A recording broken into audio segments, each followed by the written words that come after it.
오늘 연휴가 좀 있다 보니까 상당히 많은 분들이 이렇게 오늘 예배를 못 나왔습니다. 안전하게 잘 다녀오기를 바라고 충분히 이해가 갑니다.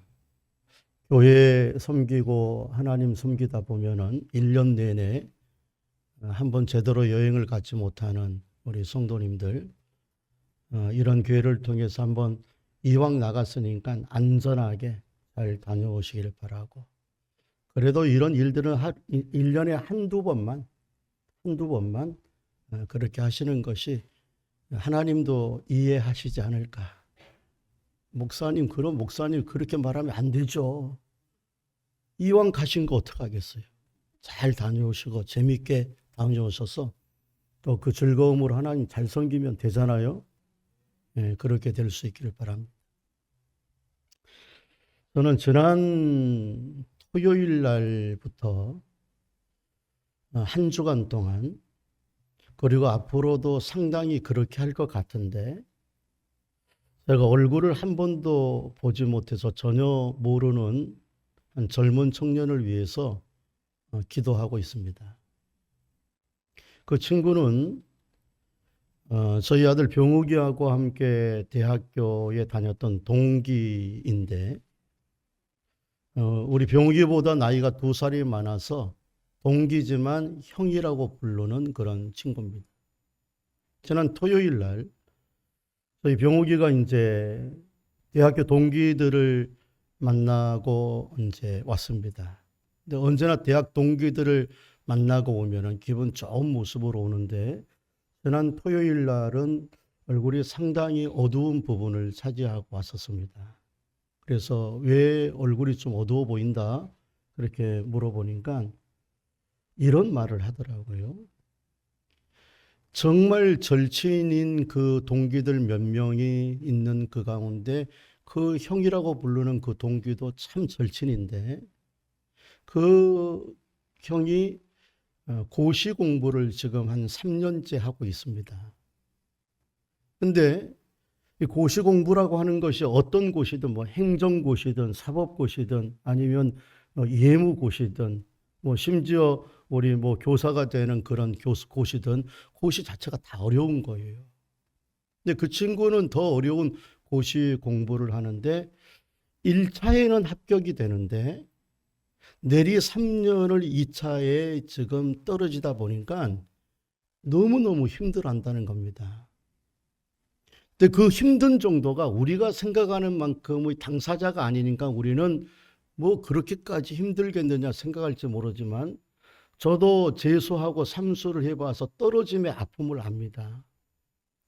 그러니까 한 번 떨어지고 두 번 떨어지고 자꾸 떨어지니까 너무 괴로운 나머지 하루는 도서관에서 또 시험 문제를 이렇게 예비고사 같이 이렇게 치르고 있는데, 문제만 보는데도 가슴이 꽉 막히면 숨이 안 쉬어진다는 거예요. 문제만 보고 그냥 시험을 보는 게 아니라 문제만 보고 있는데 가슴이 꽉 막 숨이 안 쉬어져서 죽을 것 같아가지고 도서관 바깥으로 나와서 그날 하루 그냥 돌아다녔다. 그런 일들이 몇 번 있다가 이번에는 어떤 마음까지 들었느냐 하면은, 도서관에 가려고 집을 떠나서 학교 도서관 쪽으로 가는데 너무 그 일만 생각하며 힘이 드니까 달리는 차에 확 뛰어 들어가고 싶다. 그런 충동이 순간적으로 일어나더래요.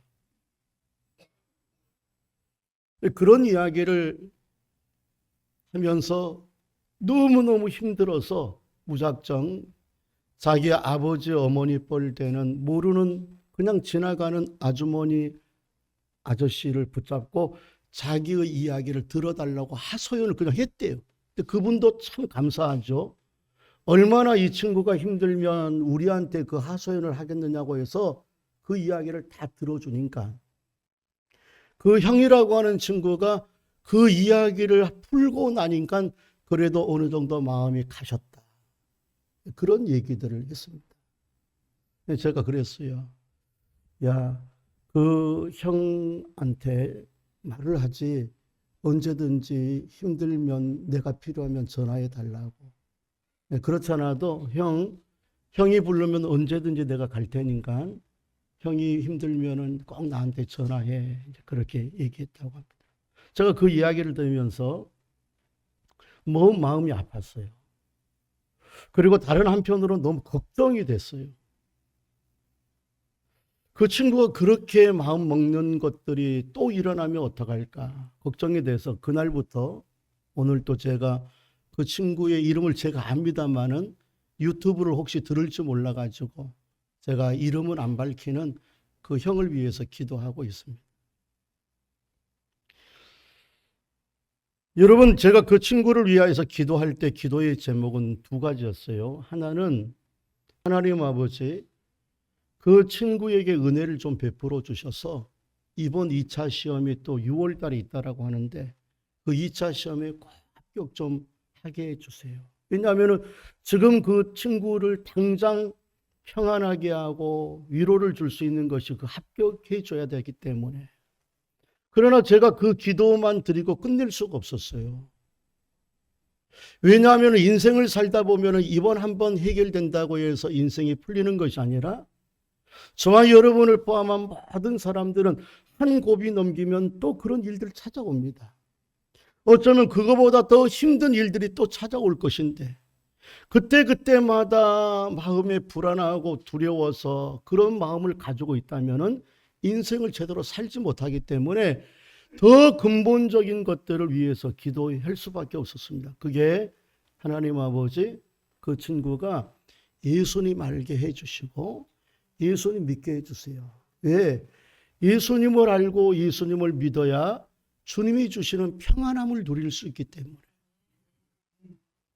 평안할지어다 내가 주는 평안은 세상과 주는 평안과 다르다.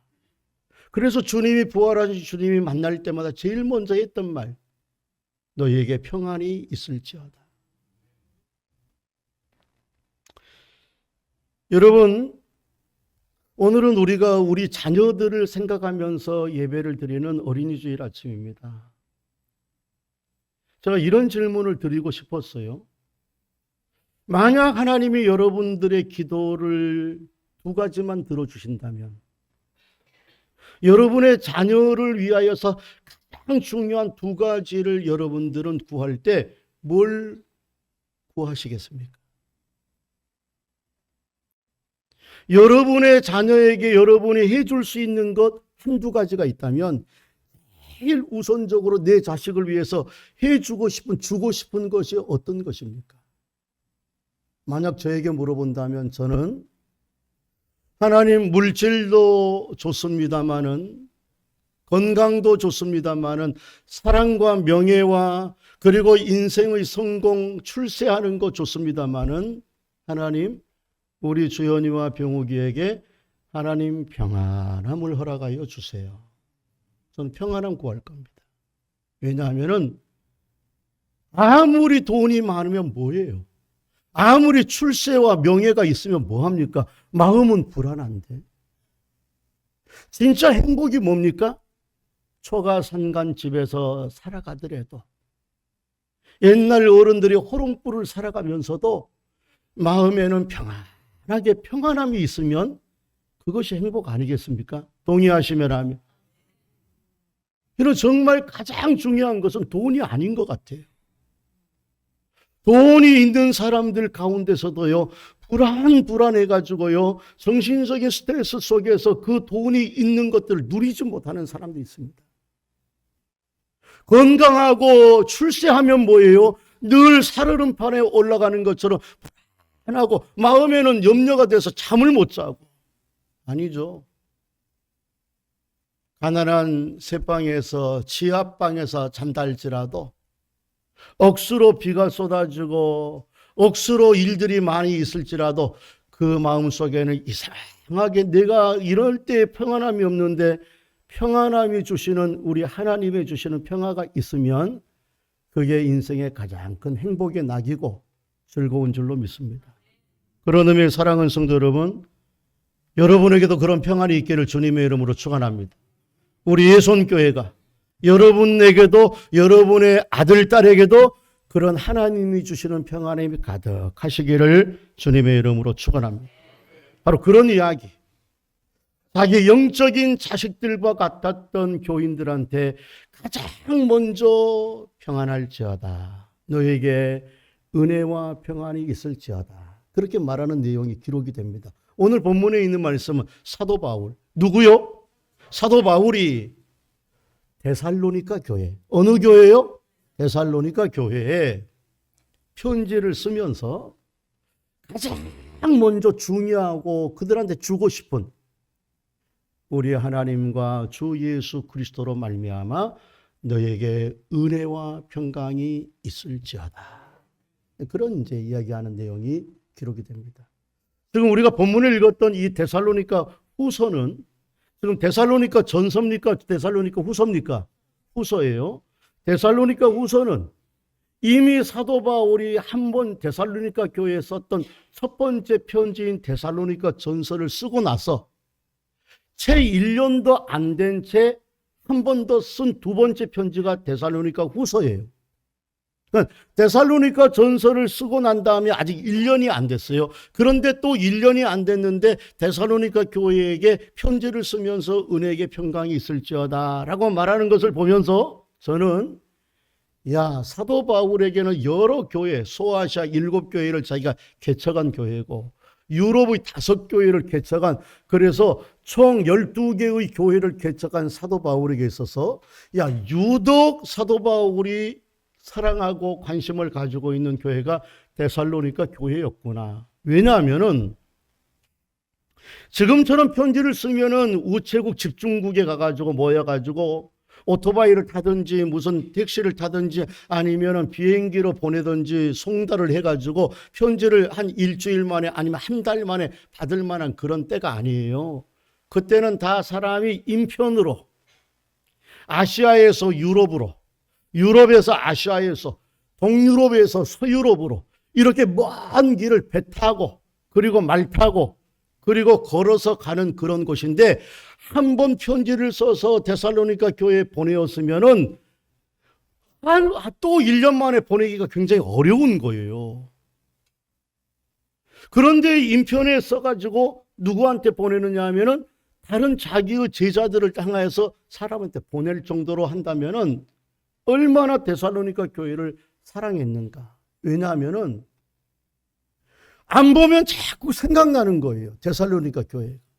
그리고 막 걱정이 돼요.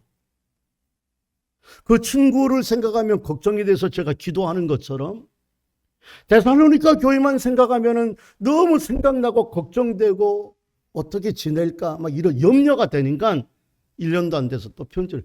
근데 그럴 만한 이유가 있어요. 사도 바울에게는. 데살로니가 교회는 유독 사도 바울이 관심을 가질 수밖에 없고 사랑할 수밖에 없는 이유가 있는 것은 데살로니가 교회는 사도 바울에게 있어서 이제 갓 태어난 갓난아이를, 핏덩어리를 놔두고 시어머니 시집살이가 너무 심해서 그 핏덩어리 놔두고 온 산모의 심정이란 말이에요. 그러니까 핏덩어리 자기 새끼를 놔두고 온 산모의 심정이 어디를 간들 마음이 편안하겠어요. 어디를 가도 생각나는 것은 그 핏덩어리. 그 아이만 생각하면 염려가 되고 걱정이 되는 그런 심정이 지금 사도 바울의 심정이에요. 그럴 이유는 이런 것 때문이에요. 원래 사도 바울은 1차 전도 여행을 하면서 소아시아 지역이라고 불리었던 지금의 튀르키예, 옛날에는 터키라고 얘기했던 그 튀르키예 지역을 전도하면서 교회를 7개나 교회를 세웠단 말입니다. 근데 사도 바울이 또 2차 얼마 안 돼서 2차 전도 여행을 떠나면서 원래는 자기가 1차 전도 여행을 했던 튀르키예 소아시아 지역의 7교회를 돌아보면서 이 교회를 더 든든히 세우고 싶어서 자기는 그리 향하고 있는데 성령께서는 아니야. 네가 1차 전도 여행을 했던 그 교회는 잘 자라고 있으니까 거기로 가지 않는 것이 좋겠다. 물론 말로 행하는 것이 아니라 거기로 배를 타고 가면은 원래 그 시기에 배를 타고 가면은 그쪽으로 가게 되어져 있어요. 바람을 타고 가야 되니까. 근데 이상하게 사도 바울이 2차 전도 여행에 딱 알맞은 방향을, 바람이 부는 방향이 언제 그쪽 달에는 그리 가는 방향이었는데 이상하게 그 길을 이리 가도 막히고 저리 가도 막혀서 어느 날 환상 가운데 마게도냐, 유럽의 전초기제라고 관문이라고 할 수 있는 마게도냐 사람이 꿈속에 나타나서 이보시오 이보시오 여기 와서 우리에게도 복음을 전하시오 라고 하는 소리를 딱 환상 속에서 듣고 나서 야, 성령께서 지금 나는 아시아로 가는 내 생각을 막는구나. 성령께서는 유럽으로 가기를 원해서 유럽으로 갔다가 유럽의 두 번째로 세웠던, 첫 번째는 빌립보 교회였어요. 빌립보 교회 잘 알죠? 빌립보 교회는 아주 유명한 여자 한 명이 있어요. 우리 교회 전도회도 있어요. 누구죠? 사주장사 루디아. 그 루디아라고 하는 그 사람이 자기의 집을 제공하고 빌립보의 감옥에 들어가서 바울과 실라가 옥고에 묻혀서 뭐 했죠? 거기서 찬송가 뭐 했었죠? 기도했어요. 그때 옥문이 열리면서 도망갈 수 있었는데 안 간 그 일로 인하여서 그 감옥의 간수의 식구들이 예수님의 제자가 됩니다. 그래서 루디아라고 하는 사람 더하기 빌립보 감옥의 간수들의 집안의 중심이 돼서 세워진 교회가 무슨 교회예요? 빌립보 교회. 그리고 나서 세워진 교회가, 두 번째로 세워진 교회가 오늘 본문에 등장하는 데살로니가 교회였어요. 데살로니가 교회에 자기가 들어가면서, 데살로니가 교회가 그때는 없었으니까 빌립보 교회를 세우고 나서 사도 바울이 데살로니가의 교회 가면서 데살로니가 지역을 들어가면서 기대를 막 했습니다. 야, 빌립보 교회에서도 하나님의 이런 역사와 이런 은혜로 나도 생각하지 못했던 교회가 간수장이나 이런 루디아를 통해서 세워져서 잘 세워지고 내가 나오는데 이번에 데살로니가 교회에 가서, 데살로니가 지역에 가서도 교회를 개척할 때 교회가 잘 세워질 거야. 그 기대로 갔습니다. 아니나 다를까 데살로니가에 들어가 보니까 교회를 세울 만한 아주 좋은 예배당 장소를 제공해 주는 사람이 있었어요. 그것은 뭐냐면은 저 이스라엘 땅에서 이쪽으로 이사를 온 데살로니가에 이민을 왔던 야손이라고 하는 유대인이 사도 바울의 복음을 듣고서 우리 집을 아지트로 삼아서 우리 집을 중심으로 해서 우리가 예배를 드립시다 해서 야손의 집에 머물렀습니다. 근데 이런 사도 바울의 기대는 산산조각이 납니다. 왜냐하면은 데살로니가에 이런 야손과 같이 예수 믿는 사람도 있는데 그 중에는 나쁜 예수 안 믿는 사람들이 있어서 지금으로 말하면 덩치 깡패와 같은 불량배, 성경은 그 동네의 불량배들을 동원해 가지고 야손을 끄집어내어서 야손을 고발을 합니다. 그리고 사도 바울 내놓으라는 겁니다. 그때 야손이 버팁니다. 그러니까 이 사도 바울에게 들려지는 이야기는 뭐냐 하면은 네가 이 데살로니가를 떠나지 아니하면 이 야손 죽인다. 그런 생각을 하는 거예요. 그래서 자기가 떠나지 않으면 야손의 식구들이 위험에 처하고 야손의 집에서 몇 명 모여서 예배를 드리고 있는 그게 데살로니가 교회거든요. 그 교회가 무너지게 생겼으니까 사도 바울이 그 교회를 내버려 두고 야손을 살리기 위하여서 다른 곳으로 갑니다. 아테네라고 하는, 아덴, 성경에는 아덴, 세계사에서는 아테네라고 하는 곳으로 가게 되는 거예요. 그때가 언제가 떠나가게 되느냐? 사도 바울이 데살로니가에 들어가 데살로니가 교회를 세운 지 3주. 몇 주요? 3주 만에 떠나오는 거예요. 저는 그 모습이 이제 태어난 지 3주 된 핏덩어리, 깐난아기, 엄마가 너무나도 필요한 절실한 젖을 먹여야 되는 그 핏덩어리를 내놓고 오는, 쫓겨가는 그 산모의 심정과 사도 바울이 3주밖에 되어나지 않는 이 데살로니가 교회를 놔두고 떠나가는 사도 바울의 마음이 얼마나 찢어지고 힘들었겠습니까? 그래서 사도 바울이 데살로니가 교회를 향하여서 1년도 안 됐는데 편지를 또 두 번째 쓰는 거예요. 그게 데살로니가 뭐라고요? 후서. 이해되시면 아멘. 그런데 사도 바울이 데살로니가 교회만 생각하면 걱정되고 염려되고 뭘 좀 해주고 싶고 그런 마음이 간절한데 그런 사랑의 마음으로 편지를 쓰면서 축복하는 거예요. 제일 먼저. 장난감도 내 3살 이제 3주밖에 안 된 아이가 좀 자랐겠지. 그러면 멀리서 시엄마의 시집살이 쫓겨서 멀리 갔던 그 산모가 자기 핏덩어리 맨날 이야기 듣지 않겠어요? 걔가 조금 자랐더라. 그래 뭘 해주고 싶을 거예요. 돈이라도 그 아이한테 붙여주고 싶고 먹을 거라도 원하는 거 다 해주고 싶고 얘가 이제 컸으니까 장난감이라도 좀 해주고 싶은 그런 마음이 간절했던 사도 바울이 돈을 위해서도 구하지 아니하고 그들의 명예를 위해서나 저들의 건강을 위해서 기도하는 것이 아니라 제일 먼저 은혜와 평강이 너희에게 있을지어다. 그 얘기를 하는 거예요. 근데 성경을 들여다보면은 사도 바울이 데살로니가 후서에서만 이 얘기하는 게 아닙니다. 데살로니가 전서에서도 사도 바울이 너희에게 전서 1년 전에 썼던 그 전서에도 뭐라고 얘기하느냐? 너희에게 은혜와 평강이 있을지어다. 우리 한번 데살로니가 전서 1장 1절 1년 전에 쓴 거 이거 시작. 바울과 실로아노와 아버지와 주 예수 그리스도 안에 있는 데살로니가 교회에 편지하노니 뭐요? 은혜와 또 뭐요? 평강이 너희에게 있을지어다. 여러분 근데 이것만이 또 아니에요. 사도 바울은 데살로니가 교회 전서 후서뿐만 아니라 에베소서, 빌립보서, 빌레몬서, 고린도 전서 사도 바울이 썼던 모든 서신서에는 제일 먼저 축복하며 간절히 원하는 것은 너에게 은혜와 평강이 있을지어다. 계속 그 얘기를 쓰는 거예요. 그런데 그것만이 아닙니다.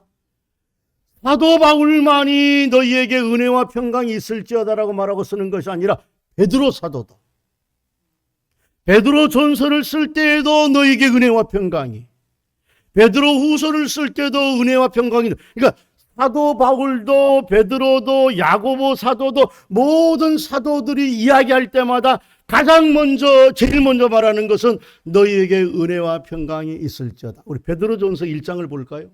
1장 1절과 2절 시작. 예수 그리스도의 사도 베드로는 본도, 갈라디아, 갑바도기와 아시아와 바두니아에 흩어진 나그네 곧 하나님 아버지의 미리 아심을 따라 성령이 거룩하게 하심으로 순종함과 예수 그리스도의 피뿌림을 얻기 위하여 택하심을 받는 자들에게 편지하노니 뭐와 평강이 너희에게 더욱. 이거 누가 쓴 거예요? 사도 바울이 쓴 거예요? 아니면 누가 쓴 거예요? 베드로 사도가. 후서도 보십시다. 베드로서 1장 1절 2절 1절 2절 시작. 예수 그리스도의 종이며 사도인 시몬 베드로는 우리 하나님과 주 예수 그리스도의 의를 힘입어 동일하게 보배로운 믿음을 우리와 함께 받은 자에게 편지하노니 하나님 우리 주 예수를 알므로 뭐가 너에게 있을지. 무슨 말인지 이해 가시죠? 여러분 그러면 왜 도대체 사도 바울이나 베드로 사도나 모든 사도들은 자기가 영적으로 태어나게 만들었던 그 교회니까 영적인 자녀와 같은 사랑하는 교회를 향하여서 하고 많은 거 주고 싶은데 왜 가장 먼저 은혜와 평강을 이야기할까요? 그것은 사도 바울도 그렇고 베드로도 그렇고 자기가 살아다 보니까, 자기가 하나님의 사도로서 사역을 하다 보니까, 교회를 섬기다 보니까 돈으로 돈을 섬기는, 교회를 섬기는 것도 아니고 명예와 출세를 가지고 있다라고 섬기는 것도 아니고 결국 하나님의 사역과 인생을 살아보니까 은혜로 사는 것이고 평안이 가장 중요한 것을 깨달은 거예요. 사랑하는 성도 여러분, 여러분 자기의 인생을 자기 힘으로 사는 사람들 힘듭니다. 그렇게 살면 여러분들 너무 힘들어서 지쳐요. 그럼 어떻게 사는 게 좋으냐? 은혜로 사는 거예요. 은혜는 내가 그렇게 힘을 기울여야 대가를 주는 게 아니에요. 은혜는 그냥 하나님이 난 아닌데, 나는 그럴 만한 존재가 못 되는데, 자격이 없는데 주님이 우리한테 선물로 주는 거예요. 그걸 사도 바울이 아는 거예요.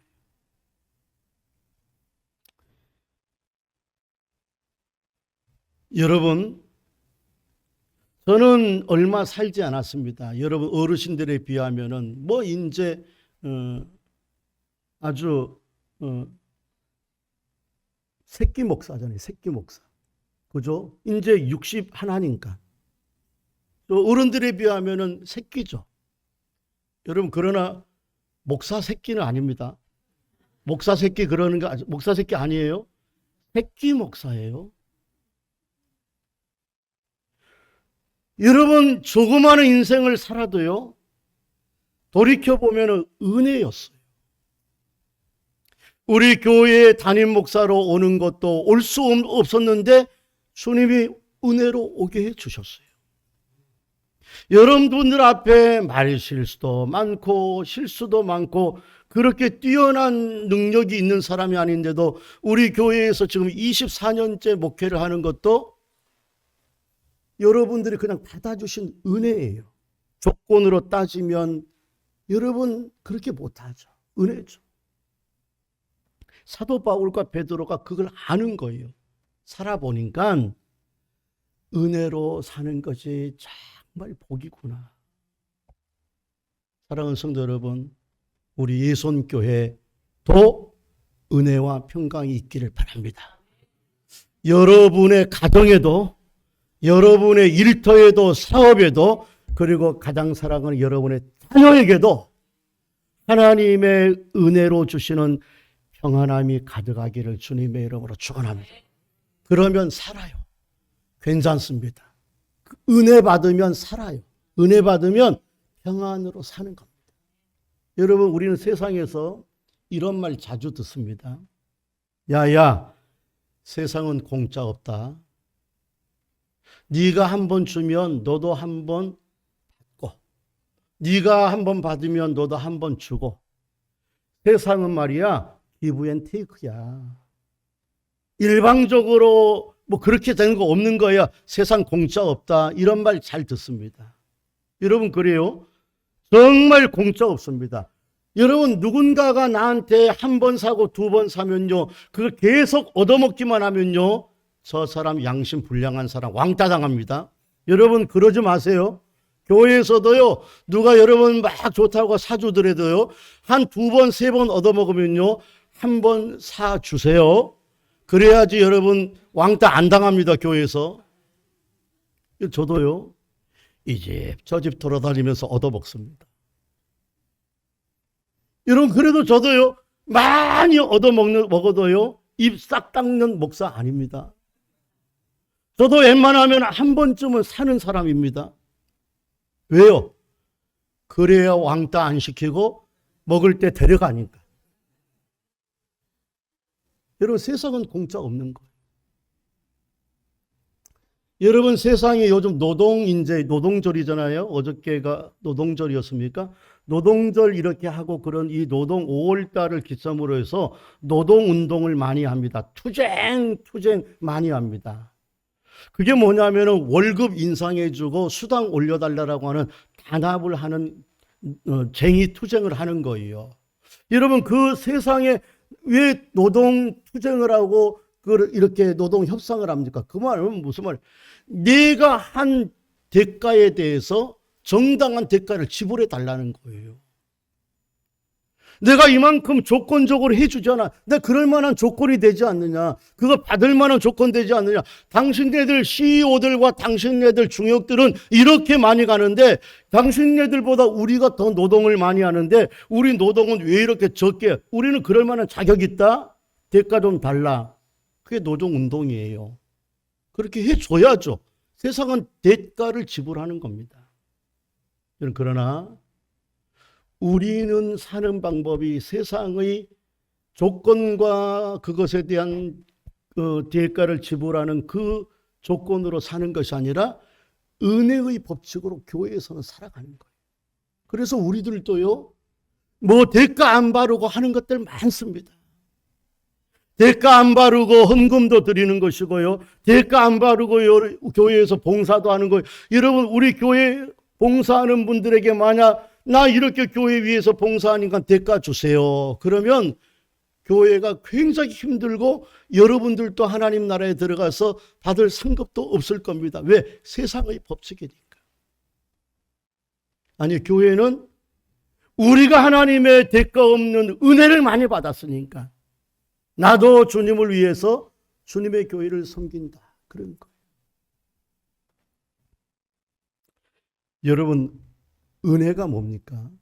조금 전에도 얘기했지만 은혜는 조건과 자격과 능력이 있어서 받는 것이 아니라 조건도 자격도 능력도 없는데 단지 우리를 사랑하시는 하나님이 그 사랑하는 것 때문에 받을 수 없는데 그저 주시는 선물이에요.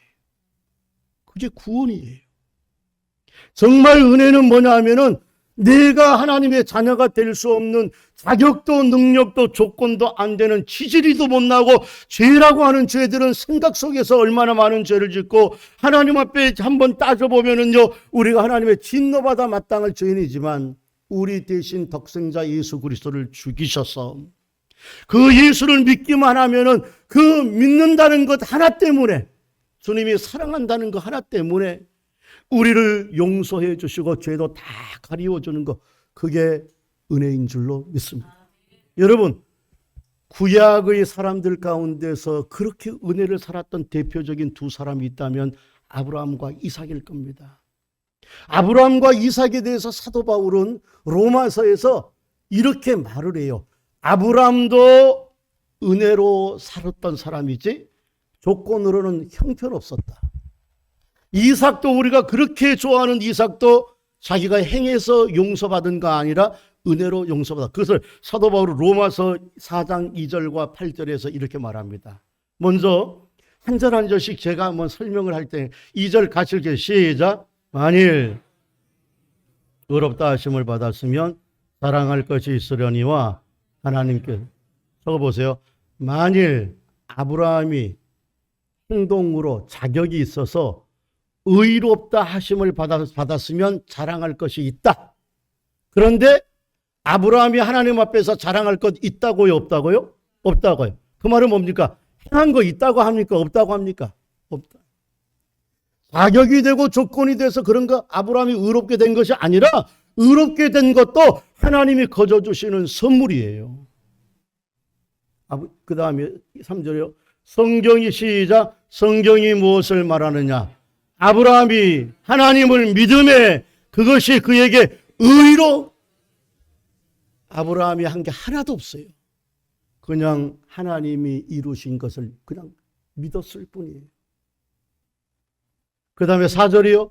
일한, 시작. 일하는 자에게는 그 삭시의 은혜로 여겨지지 아니하고 보수로, 이거 뭐냐면 일하는 자에게 우리가 페이를 줍니다. 일하는 자에게 페이를 주는 것은 은혜가 아니에요. 이거는 세상의 법칙으로 사는 거예요.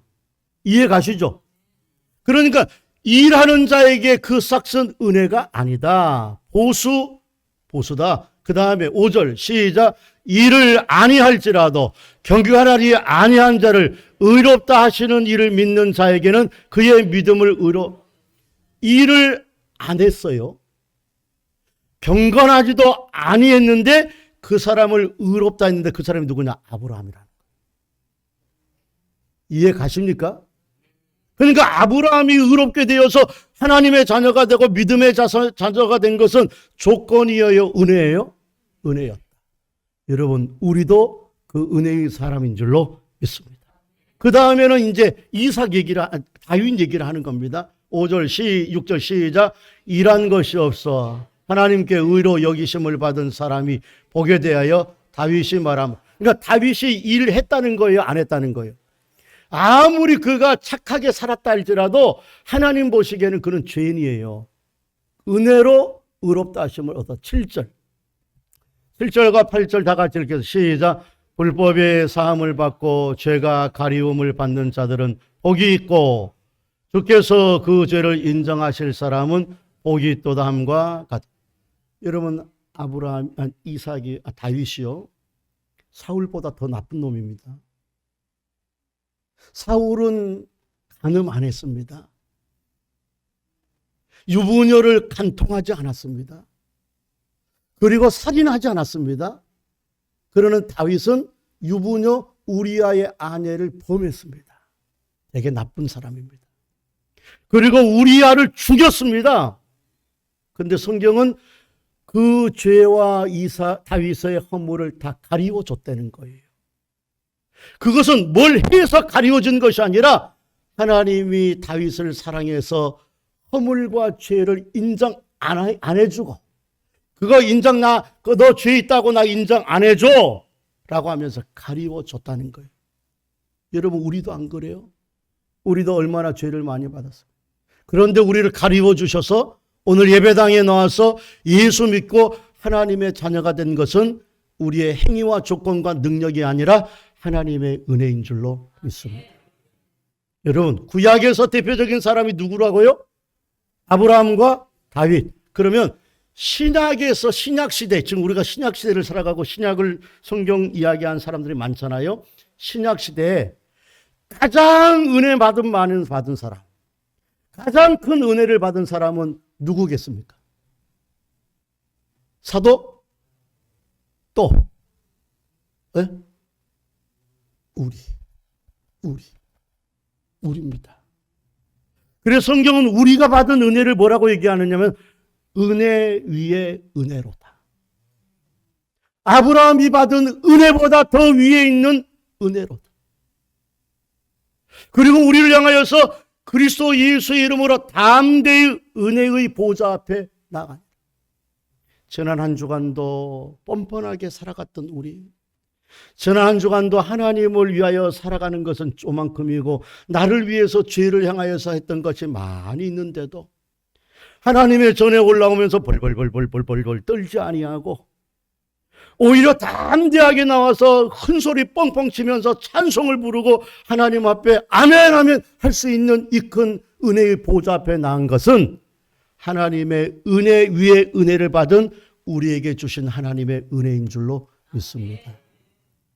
최고의 은혜는 예수님을 알고 예수 믿어서 우리의 행위와 상관없이 하나님의 귀한 자녀가 된 것이 가장 큰 은혜입니다.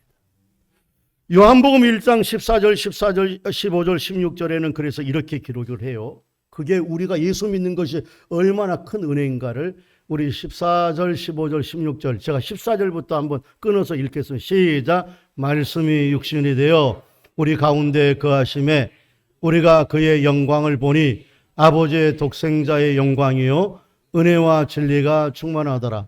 여러분, 말씀이 예수님을 얘기하는 겁니다. 예수님이 육신을 입고 우리 가운데, 사람 가운데 이 땅 위에 오셨어요. 그래서 제자들과 함께 있었어요. 우리가 그의 예수님의 영광, 능력과 권세와 능력을 보니까 영락없이 하나님의 아들 독생자의 영광이었고 은혜와 진리가 충만했다. 예수님에 대한 이야기를 하는 겁니다. 자, 15절. 그 예수님에 대해서 세례 요한이 이렇게 말을 해. 시작. 세례 요한이 그에 대하여 증언하게 외쳐 이르되 내가 전에 말하기를 내 뒤에 오시는 이가 나보다 앞선 것은 나보다 먼저 계심이라 한 것이 이 사람을 이 사람이 누구예요? 예수님. 16절. 그 예수를 믿는 우리들이 이제 어떤 존재인가 보세요. 16 시작. 우리가 다 그의 충만한 데서 받으니 은혜 위에 은혜. 제가 저걸 해석을 할게요. 우리가 지금 예수 믿는 저와 여러분이 사도 요한이 아니라 세례 요한이 이야기했던 그 예수님에 대해서 말을 했는데 그 예수님에 대한 이야기를 세례 요한의 말씀 우리가 받았어요. 세례 요한이 뭐라고 했냐? 보라, 세상 죄를 지고 가는 하나님의 아들이로다. 세례 요한이 뭐라고 얘기했느냐? 내가 전에 말했던 우리보다 앞선 자가 있다라고 얘기했는데 그분이 바로 저분이시다. 너희는 저분을 따라가야 된다라고 했던 그 예수님을 우리가 받았어요. 받았다는 말은 알고 믿었다는 거예요. 이해가시면 아멘. 여러분, 받았죠? 복음을 받았죠? 그 받은 우리가 어떤 존재나 은혜 위에 은혜 받은 사람이다. 이해 가시죠? 그러니까 우리가 아브라함보다 더 큰 은혜 받은 사람이고 다윗보다 더 큰 은혜를 받은 사람입니다. 마지막으로 여러분, 은혜와 함께 쌍둥이처럼, 은혜와 함께 콤보 세트처럼 따라오는 것이 평강입니다. 은혜를 받으면 찾아오는 것이 평안이에요. 이거는 마치 우리가 무엇을 먹었어요? 무엇을 먹었는데 속이 답답해요. 그때 우리가 가스명수 먹습니다. 가스명수 먹으면 그 가스명수로 인하여서 나오는 현상이 뭐냐면은 마음이 그 육체가 소화가 평안하게 되는 거예요. 저는 이제 물론 요즘은 가스명수 사람들이 안 먹고 다른 회스탈이라든지 아니면은 사이다 이렇게 먹는 사람인데 저는 주로 가스명수 먹습니다. 제가 오늘 가스명수 이렇게 홍보하려고 나온 사람이 아닙니다. 제가 가스명수를 먹는 이유는 우리 아버님을 많이 보았기 때문이에요. 우리 아버님은 가스명수를 아예 박스채로 이렇게 사다가 당신 머리맡에 꼭 둡니다. 그래서 병욱이가 요양원에 계시는 여기 신명 요양원에 계시는 할아버지한테 갈 때도 어떤 때는 바카스하고 어떤 때는 가스명수인데 항상 가스명수를 그 머리맡에 두시는 거예요. 제가 그걸 봤기 때문에 그러면서 우리 아버지 병욱이가 사가면 가스명수 하나 딱 너도 하나 먹어라. 그래서 저는 가스명수 좋다고 생각해요. 왜냐하면은 그거는 생약 성분의 소화제. 생약 성분의 소화제, 가스명수 그렇게 이야기하잖아요. 그건 먹어도 괜찮을 거예요. 이런 그 가스명수를 먹으면 속이 편안합니다. 그러니까 은혜를 받으면 평강이 따라오는 거예요. 여러분이 기도하다가 시작할 때는 막막하고 막 답답하고 그랬는데 은혜 받고 기도하다가 은혜 받으면요 마음이 편안해지는 거예요. 가난한데 마음은 편안해요. 그게 은혜예요. 병은 들어서 죽어가고 있는데 마음에는 평안해요. 그것이 은혜 받음. 사랑하는 성도 여러분, 한번 은혜 받으면 평강이 따라오고 은혜 받으면 고난 중에도 평안해지고 가난해도 평안하고 그런 줄로 믿습니다. 그래서 우리 자녀들한테 은혜를 구해야 됩니다. 그래서 은혜와 평강이 돈보다 앞서야 되는 것이고 우리 자녀들을 위해서 최고로 좋은 것은 여러분 은혜와 평강이 있기를 기도하면요 평생 어떤 환경이라도 편안해집니다. 그것을 보여주고 있는 것이 오늘 3절과 4절이에요. 데살로니가의 교회는 너무 약한 교회랬잖아요. 핏덩어리 놔두고 왔으니까 어떻게 잘 자랐나, 어떻게 무너지지 않았느냐 생각을 근데 잘 자랐어요. 소문이 들렸어요. 한번 3절 4절 한번 읽겠어요. 시작. 형제들아 우리가 너희를 위하여 항상 하나님께 감사할지니 이것이 당연함은 너희의 믿음이 더욱 자라가고 너희가 다 각기 서로 사람이 잘 엄마 아버지 없다고 애비 없는 자식 어미 없는 자식이라고 손가락질 안 당하고 잘 자랐어요. 4절 시작. 그러므로 너희가 견디고 있는 모든 박해와 환난 중에도 너희의 인내와 믿음으로 말미암아 하나님의 여러 교회에서 우리에게 질이 자라. 여러분 은혜 받으면 저렇게 돼요. 은혜 받아야 되겠습니까? 안 받아야 되겠습니까? 여러분 우리 은혜 받기를 소망하면 아멘 하십시다. 여러분의 자녀가 은혜 속에서 평강해지기를 원하는 인생을 살기를 원하면 아멘 기도하겠습니다. 하나님 감사합니다. 우리 자녀들에게 우리에게 우리 교회에게 은혜와 평강이 가득하게 하여 주시옵소서. 예수님의 이름으로 기도하옵나이다. 아멘.